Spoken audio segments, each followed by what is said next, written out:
So you had no plans on doing comedy? No plans. I had a small business going in New York that was doing pretty well. I had a daughter. I had a woman I was living with, and comedy threw a monkey wrench into two of those three things. So yeah, still got that daughter. Nice.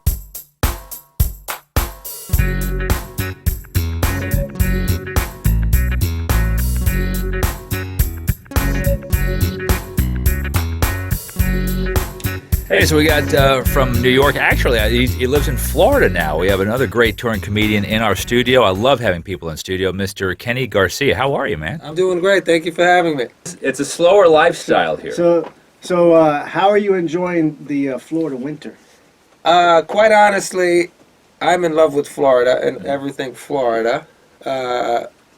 We just got back from Chicago a couple of days ago, which was real winter. Mm-hmm. But it was like kind of like, I like layering up. I'm born and raised in New York City. So I've been like, I like wearing a hoodie and I like an extra jacket. So I've been appreciative that it's like not nonstop heat down here. So I like the Florida winters. I'm appreciative of it. I like seasons changing. Yeah. And give a shout. What borough in New York? Give a shout out. So I'm born and raised in the Lower East Side of Manhattan. Okay. And then I lived in Brooklyn for the last 20 years before coming out here. Nice. Oh, wow. So you started comedy up in New York? I started comedy in New York. I have a pretty good class that I started with. I started with like Michael Che and Pete Davidson, and I'm like a couple of years behind like Sam Morril and Mark Norman and those guys. Wow. So it was like Mike Vecchione. Like it was a pretty tough, way to come up. But it makes you stronger. So. Of that group, who's the weakest? I have my name already. Yeah, probably me. No. Seems pretty obvious. You don't want to call nobody out. I don't want to call. I had a name. I'm not going to say just because we're all professionals here. So I like name calling. I'm not afraid to name call. I mean, I have my favorites, and I like the guys that I don't like. But that's the beauty of comedy. Comedy is subjective, and the only objective thing are the guys who are selling tickets. So it's true. So who influenced you coming up? Like, who was you watching before you got into it? Well, I was a kid who didn't even really know that I thought there were only 6 comedians in the world when I was growing up. I thought it was like Eddie Murphy, George Carlin, Richard Pryor, like the guys that I would see on the HBO. I didn't know there was like Tampa Improv. I thought it was just doing comedy on TV. And then when I was like 19, 20, I went to a comedy club for the very first time, and I saw like Richard Lewis and DC Benny. Yeah. And then I just like never went to another comedy club again for like another 10 years. There was just so many other things to do in New York growing up. Sure. And when I went with a buddy of mine, and I was like, oh, these guys are like, this is fun. This is cool. This is an interesting thing to do. And a buddy of mine wanted to try it, and we just went to an open mic and did well. And I started comedy when I was 31 years old, so I was a little bit older. Wow. I mean, I started late too. Yeah, it has its advantages and disadvantages when you start so late. But that's the way life is. I'm happy with the road it's given me. So we are where we are. So that's it. Yeah. Yeah, no kidding, man. You started late too. How old were you when you started? I started. I was 29. Yeah. I was just about to turn 30. Damn. A few months later. Yeah. So I was 37. Because I was in radio for years.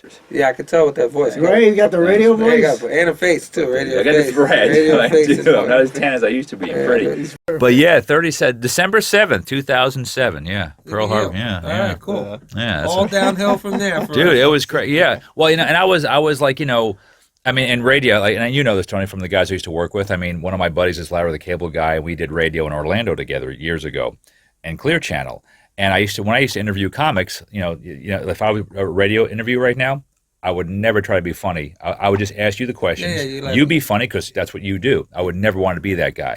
But I always studied the comics. I loved what they do. I'm like, how do they get on stage and talk to strangers? What's the opening line? How are they so funny? And Larry put it succinctly to me one day. We were playing basketball at his house in Sanford, Florida. He goes, dude, you write jokes, you do stuff on radio that's funny, you make me laugh. He goes, you just got to get on stage. And that's what took me another almost 10 years after him saying that for me to get the guts to finally do it. So I'm glad I did, but 37 was probably a little too late. Well, I mean, what got you up there, though? I mean, was it something like, well, I could do that. It looks fun and I could do it. Well, a friend of mine was in, the long story, I'll try to make it short. A friend of mine was writing comedy films. He was in film school. He's a lot younger than I was. Also playing basketball. So funny how basketball is the conduit to us doing comedy. I played basketball with him. Do you guys know Peter Vesey? Peter Vesey. I don't even know what conduit means. Fair enough. It's Okay. a bird. Okay.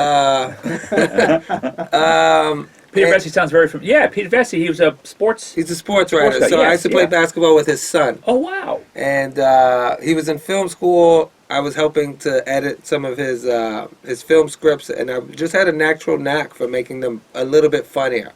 And then him and I started collaborating on them, and then he was like, "Hey, I want to try to do stand-up."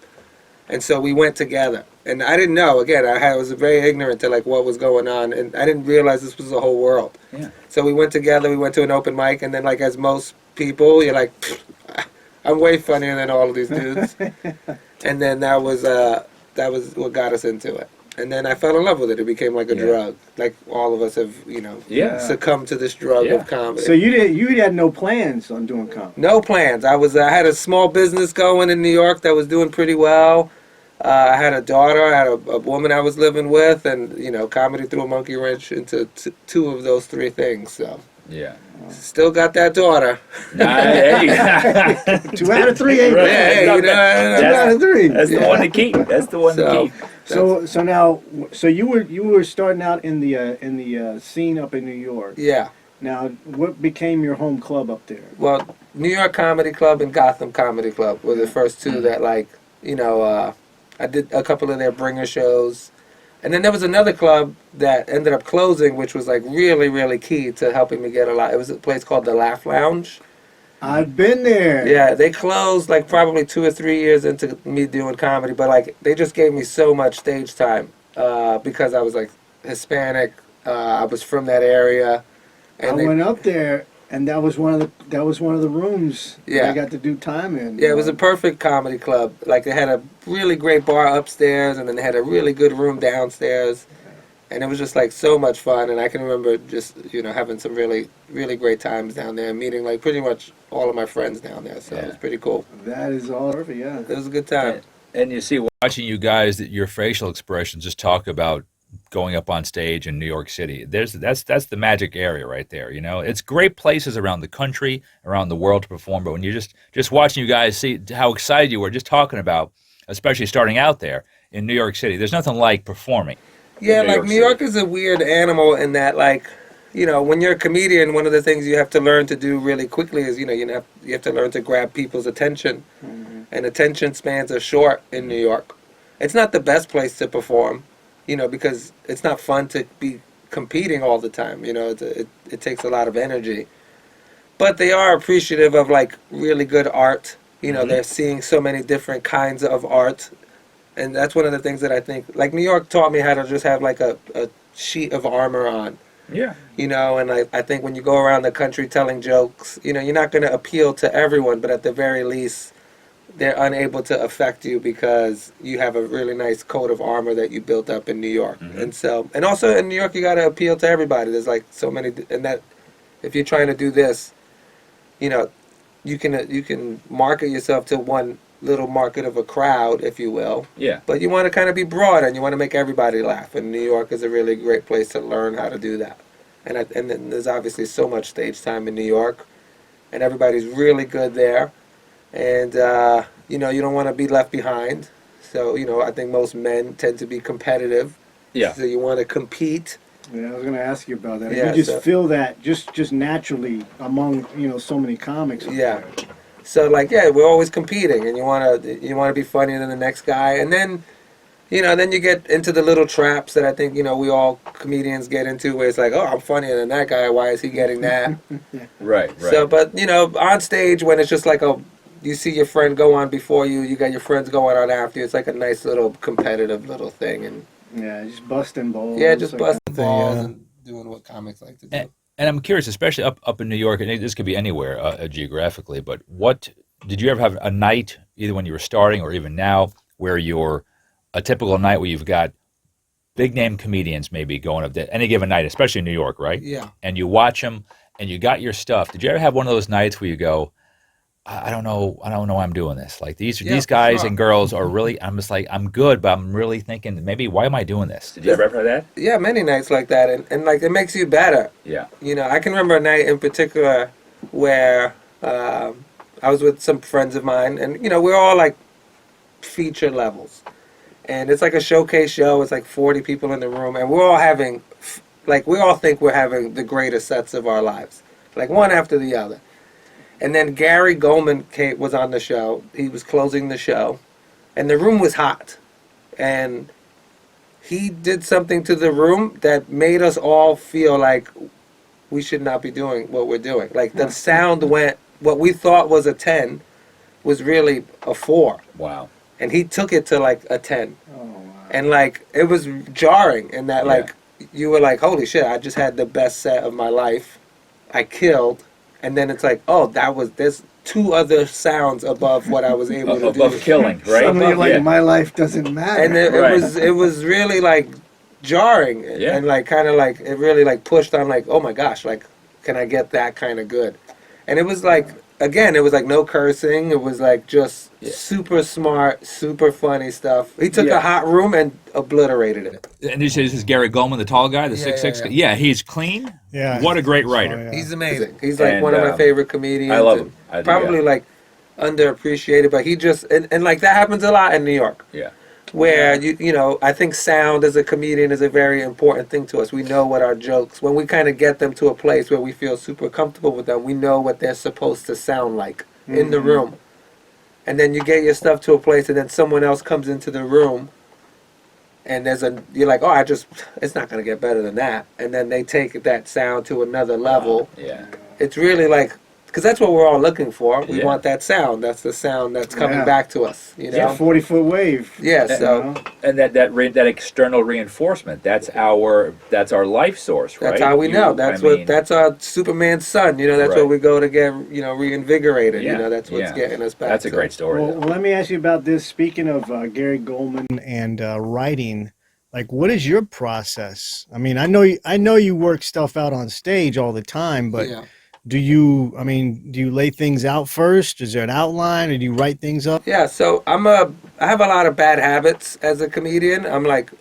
I do like to take a premise and just flush it out on stage. I'm fortunate enough that like I get to work a lot, and I'm on the road enough, and I have the time and the space to like work it out in a big room. yeah, And I work with people that aren't afraid to like let me fail, and they kind of like, you know, we encourage each other that way.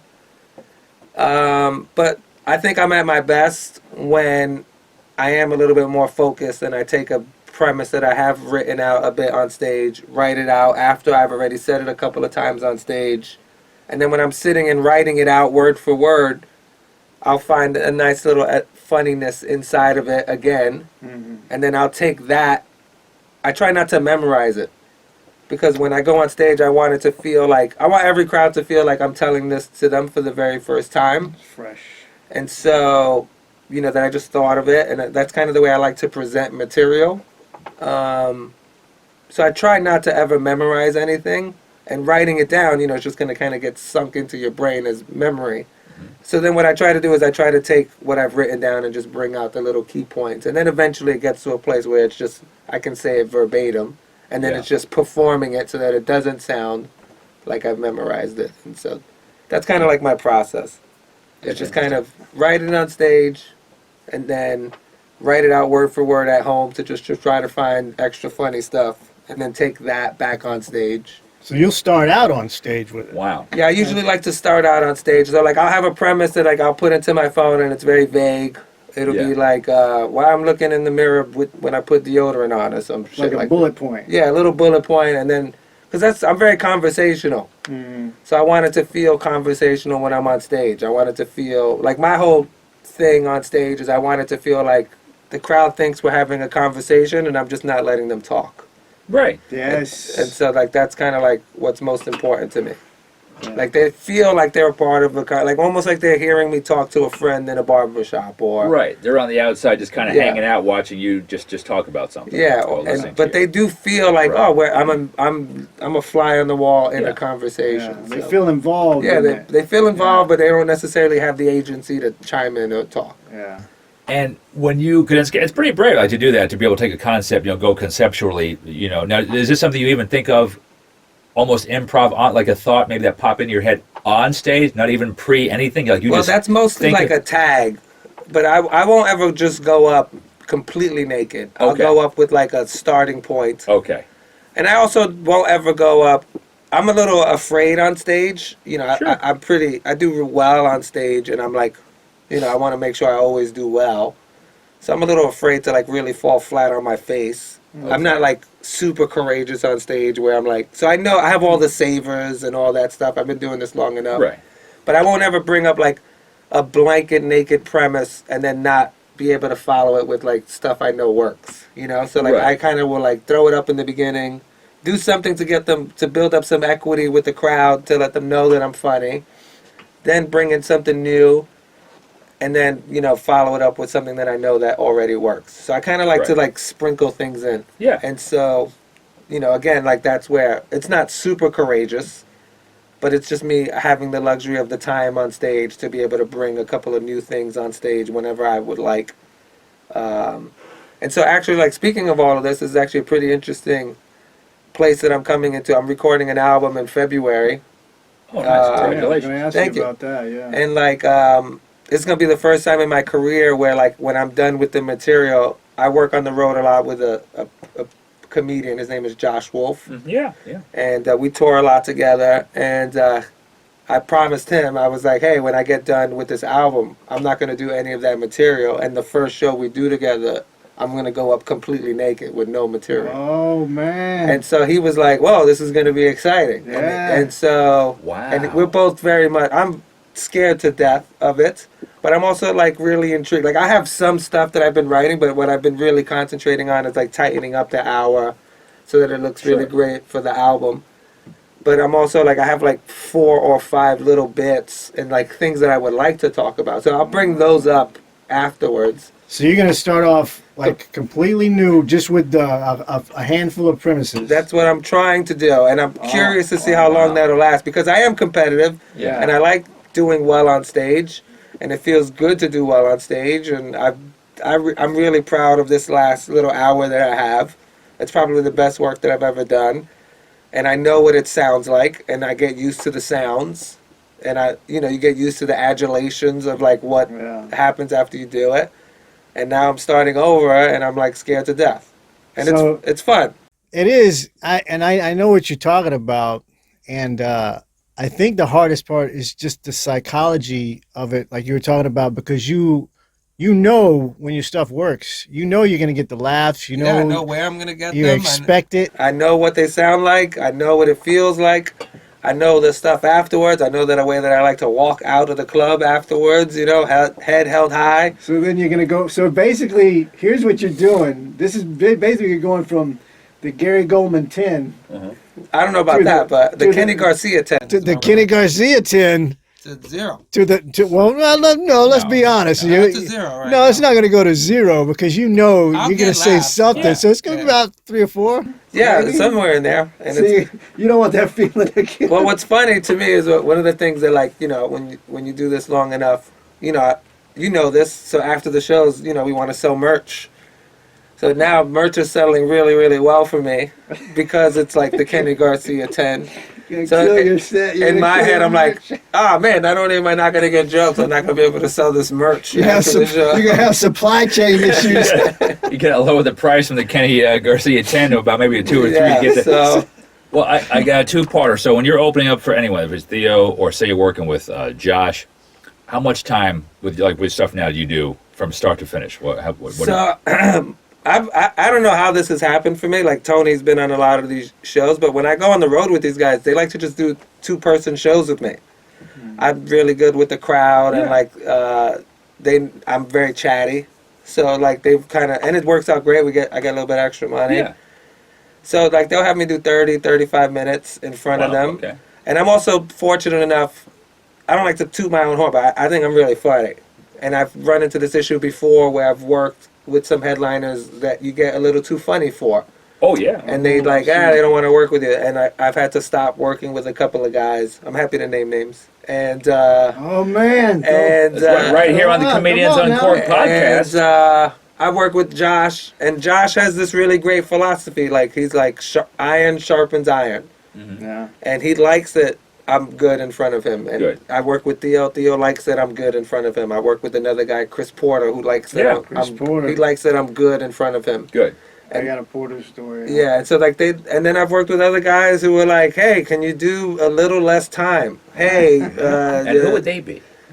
I'll name names. Let me name some names. There's been a bunch I mean, of people. we can edit if we need. I don't think we're going to edit, but I'm just saying we always have the power to. I've worked with a guy, Drew Lynch, who had a lot of trouble with me in front. Do you know him? I've never worked with him, but I've heard stories. Oh really?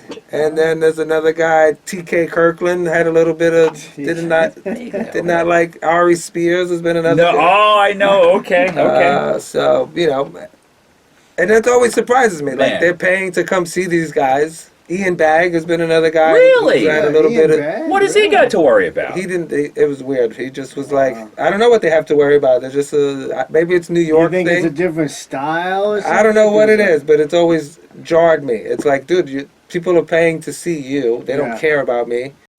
Yeah. And Yeah. I'm the opening band. What what's are you the worried point? about? Why wouldn't you want me to be funny? I'll tell you a Yeah. quick story. I work with Bobby Collins from L.A. and I love Bobby. Yeah, Collins. yeah. I work with him at Snappers in Palm Harbor here. Shout out to them. It's my home club. I love Snappers here in Palm Harbor, and they just wanted me to work with him, no host, and I did. I very respectful. I picked him up from the airport. I never picked up a comedian before, even when I was in radio. Nothing to do. I picked never up picked. a lot, You used to man. pick up yours. I picked him up from Tampa International. Mr. Collins, how are you? It's Bobby. Oh, okay, but were you from New York? Bobby, Yeah. by the way, also a very good basketball player that I've played basketball with. Well, Really? he mentioned a lot of New York basketball. We were talking about that because we were talking about watching basketball in town and stuff like that. So I get to work with him, open with him, 5 shows, and I'm supposed to host and open, but I'll give you the whole story within a story. So then he comes off after the first night. He goes, "Don't worry about the hosting stuff too much." He goes, "Your material's good. Just do your material." So the next couple of shows, I just did 30 minutes. He let me do 25 up to 30 because I asked him respectfully. He goes, "Just do your thing." It killed it good. He goes, "Pretty good, huh? It worked out well. Just do material." I go, "Yeah, thanks." I just felt elated, man. I mean, there's a lot of insecurity in this business. Sure. There's a lot of. So it's nice to But- finally be around people that are secure Yeah. and are Hey, well, supportive. you're working with some big names right Yeah. now. Yeah, I've been pretty fortunate. Like I've had a good string of. I don't like to call it luck, because No. it takes away your own agency. I think of it as like just fortunate. A lot of people like to use cliches. I like cliches as well. So that, you'll say, "Oh, you got to be in the right place at the right time," and I don't necessarily. I think that's only half true. Yeah. I think you got to be ready when you're in the right place at Be the right prepared, time. Yeah, preparation. So I agree, yeah. I've always been ready, and so like Will Smith has a great quote. He's like, "If you stay ready, you don't have to get ready." Yeah. So I stay ready, and so I'm always ready. Well, let me ask you this, just to follow up on that, because this has happened to me. I thought I was ready for a moment, and I was not, Ooh, and it shook me. here we go. It was a TV thing too. There we It was go. a big moment, and it got me. It shook me, and I screwed it up. Has something like that happened to you, or I mean, have you always felt like you were, even when you weren't completely confident, you still made the moment? No, like I think I've like turned down stuff I probably shouldn't have turned down. Right. Like looking back, like similar to like Bobby's situation, because I like integrity. Mhm. And like money comes and goes, but you got to like live with yourself every day. So I've done things on principle looking back, but nothing where like I'm a pretty confident person, and like so no moment has ever been like too big for me, but just maybe making a not irrational, maybe just putting too much thought, because in this business some opportunities don't come back a second time, and I think that I've turned down things that I probably should have just taken for the money, or for just because it might have opened up another door. or maybe like having a little too much pride, you know, and like, and be like, nah, no, no, no, I'm not gonna do that, like, you know, and so like maybe something like that. But they've been very far and few between in the grand scheme of things. Like, all in all, like, I don't have any regrets in this business. Like, I feel like there's really no one out there that could be like, oh, Kenny's an asshole. I don't know. I don't know if I can curse on this, but You can. so I feel really comfortable with all of that stuff, but mostly just personal things of being like, you get presented an opportunity, and I think this is a kind of business where you probably should say yes to 99% of the things. And I've been doing this for almost 13 years now, and I've probably said yes to like 90% of the things. And I think that last little 9% of things I probably should have just said yes to. So Well, there's a natural circumspection in life where you're sometimes people are just a little wary, not just in entertainment. Anyway, stocks and stuff. You put, give us some of your money. We're going to put this in its hot stock. You know, like, and then what do people say like 10 years later? I wish I did that Walmart stock when it was $10. Now it's $150 a share. I'm like, damn it. But I mean, it's natural. But I mean, like, do you see yourself doing like getting yourself like for big time show opportunities down the road though? Like, are you looking at like say a Kimmel or you know, Fallon, stuff like that? I mean, I'm always open to those things. I think the world has kind of like moved away from like the things that I'm trying to do on stage, and like having that be on Kimmel and Fallon and stuff like that. But I'm always open to it. I think for me personally, I'm just grateful to be having this weird job. I don't really feel like I have a job. You know, I get to travel the country. I really enjoy it. I have a very nomadic personality, so it works really well for me. And if I can just continue to keep working, hopefully put out a really cool album, maybe get people that want to buy tickets to a show after hearing the album, like, that's just kind of all I'm looking for, and kind of building up an old school kind of audience that way. Have you noticed doing stuff live, but especially working with the people you're working with? I'm sure everyone can shut it down, but have you noticed a difference in the audience, in live audiences, chatty, talking to you, heckling? Have you had any problems especially in the recent past? It's just things have been getting a little bit different now that I notice. Well, one of the things that I do notice going around the country is that people are more excited to be out. Yeah. But in terms of like heckling, I never really deal with that. Like, I think Tony has a very similar personality on stage, where it's just like, hey, I don't want to talk to that guy. That guy looks like he could cut me down pretty easily. And so people tend to not want to chat with me. That's cool. And but the audiences have been great. I think people are really excited to be out in a post-COVID world. They're appreciative when we come to the town, and they're appreciative that we put on a good show. And I think that, like, you know, they're getting that energy in return from us. And I think, but more than anything, I'm appreciative of their energy. Like, I'm just excited to be out working again. And it was a long couple of months in that COVID world. So That's cool. Cool, man. Yeah. Well, let's close it out by finding out, what do you see happening in the future, man? What's the big vision? for me personally, well, for me, like, I'm recording an album, and I'm doing a special with the same label, Helium Records. Oh, cool. And, you know, I don't really put myself out there a lot on social media. I just like doing comedy. Are you just doing a recorded? So I'm doing album, or Are you both. doing Are you like a? Yeah, so we're doing a half-hour special for video, and then we're doing an hour album. And I just want to do I'm really proud of this work, and I think it's like super funny and like really unique. I think Tony's seen some of the material. It's like really fun, unique stories. Yeah. And, Dude, that's gonna be a solid special. Thank you. And you know, I just like that my stuff is unique and no one really can touch on that stuff. It's very personal and fun.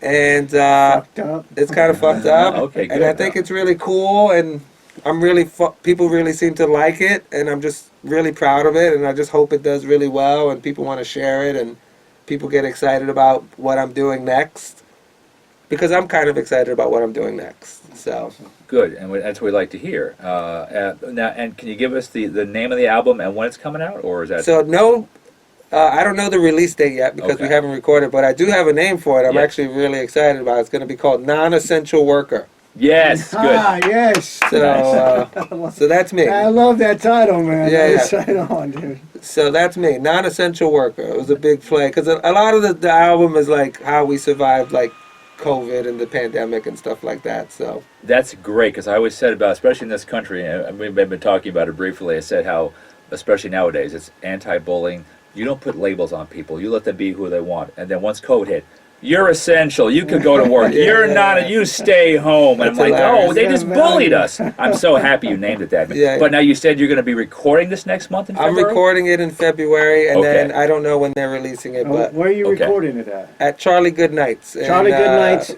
Raleigh, North Carolina. North Okay, Carolina. Cool. Okay. Okay, I know you said you don't do much social, but how can people follow this to when it comes out? Like, are you, Yeah, you give us- I'm on Instagram and I have a Okay. website. It's all really easy. Just I am Kenny Garcia, all one word.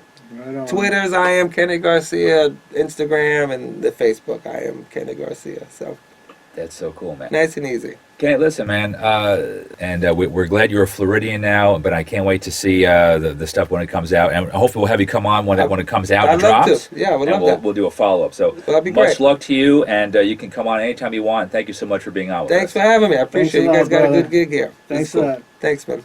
Peace. That's good stuff. Thank you.